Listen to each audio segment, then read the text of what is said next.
एक लंबे समय पहले एक बड़े शहर में बड़ी गंदी हालत में एक गरीब लड़की जीती थी। उसका नाम सरला था। वो अपने माता पिता और भाई के साथ एक छोटी सी घर में रहती थी। उसका पिता शहर में मिल रहे छोटे मोटे काम करता था और इतना ही नहीं, सारा दिन मेहनत करके कमाए हुए पैसों में से आधे पैसे वो दारू में लगा देता था। इसीलिए उनकी घर की हालत दिन ब दिन बिगड़ती गई। ना उनको हर रोज खाने के लिए खाना था, ना पहनने के लिए कपड़े थे। सरला का भाई भी हमेशा भूख की वजह से रोते रहता था और उसकी माँ की तबीयत हमेशा खराब थी। इसीलिए सरला उसके भाई का ध्यान रखती थी। सारे घर का काम भी वही करती थी। जितना था उतने में ही खाना पकाकर अपने भाई को देती थी और अपने माँ को भी खिला देती थी। अगर कुछ बचता तो खाती थी, वरना वो भी नहीं करती। ऐसे दिन बीतते गए और उसकी माँ की हालत बिगड़ता गया। इसीलिए कम से कम 2 दिनों में एक बार भी खाना मिलना मुश्किल बन गया था। इसी कारण वो फैसला करती है कि वो भी कोई ना कोई काम करेगी और पैसे कमाएगी, ताकि उनको खाने के लिए खाना मिले और उनकी माँ के लिए दवाइयाँ भी।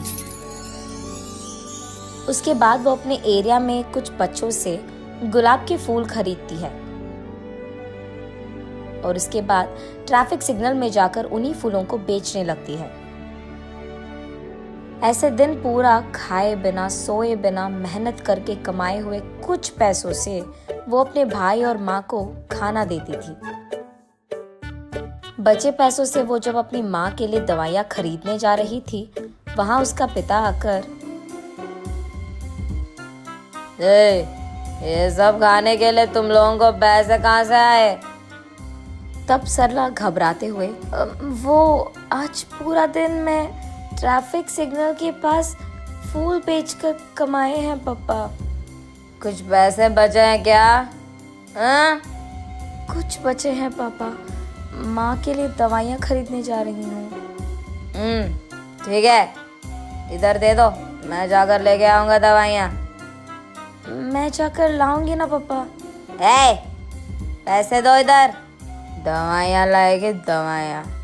ये कहकर उसके पास मौजूद पैसे सारे खींच लेता है। सरला रोते रोते ऐसे ही सो जाती है। अगले दिन कुछ खिलौने लेकर उसी ट्रैफिक सिग्नल के पास उन्हें बेचने जाती है सरला। आज कुछ भी करके माँ के लिए दवाइयाँ लेके ही जाना होगा। पापा को तो 1 भी रुपए नहीं मिलना चाहिए, ये फैसला करती है। उस ट्रैफिक सिग्नल में रुके हर कार के पास जाकर ऐसे ही पूछती है, खिलौने चाहिए क्या भैया? दीदी खिलौने हैं दीदी। सर 1 ले लो सर। मैडम 1 खिलौना ले लो मैडम। सर 1 खिलौना खरीदो सर। दीदी 1 खिलौना दीदी। ऐसे वहां आते जाते सब लोगों से वो विनती करती है, लेकिन 2 पैर होने के बावजूद एक भी खिलौना कोई भी नहीं खरीदता है और उसे 1 फूटी कौड़ी भी नहीं मिलती है। इसलिए सरला बहुत निराश होती है और क्योंकि वो सुबह से कुछ नहीं खाई है, उसे बहुत थकान सा होता है। लेकिन फिर भी जैसे ही ट्रैफिक सिग्नल के पास गाड़ियां रुकते हैं, वो भागते हुए फिर से बेचने की कोशिश करती है। लेकिन इतने में वो एक कार के सामने थकान के कारण चक्कर आकर गिर जाती है।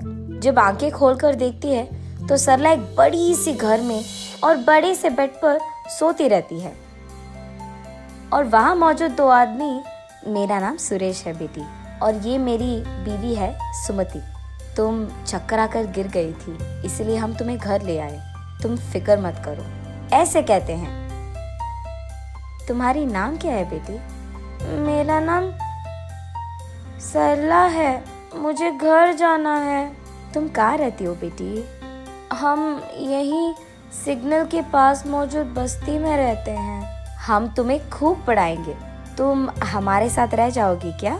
नहीं, मुझे घर जाना है। मेरा भाई छोटा है और माँ का तबीयत भी खराब है। आज मैंने 1 भी खिलौना नहीं बेचा है। कुछ भी करके आज माँ के लिए दवाइयाँ लेके जाना ही होगा। मैं घर चली जाऊंगी। ये कहकर वहाँ से निकलने ही लगती है कि रुको बेटी, तुम्हें जो दवाइयाँ चाहिए वो मैं खरीद दूंगा और मैं तुम्हारे घर के पास भी तुम्हें छोड़ दूंगा। ये कहकर सरला को कार में बिठाकर कुछ दवाइयाँ और खाना खरीदकर सरला को उसके घर में ड्रॉप कर देते हैं। तब उस दिन सरला जो कुछ भी हुआ उसकी माँ को बताती है। अगर वो लोग फिर से दिख गए तो मेरी तरफ से शुक्रिया अदा करो उनका। ठीक है माँ, ये कहकर वो उस दिन पेट भर खाना खाती है और खुशी से सोती है सरला। अगले दिन सुरेश और सुमति सरला के घर आकर सरला के माँ के साथ ऐसे कहते हैं, हमारी भी सरला जैसी ही एक बेटी थी, तबीयत खराब होने के कारण वो गुजर गई। अगर आपको ऐतराज न हो तो आपकी बेटी को हम अपना लेंगे। हम वैसे भी गरीब हैं, कम से कम उसको तो एक अच्छी जिंदगी मिलेगी। ऐसे उसकी माँ को ऐतराज होने के बावजूद वो हाँ कहती है।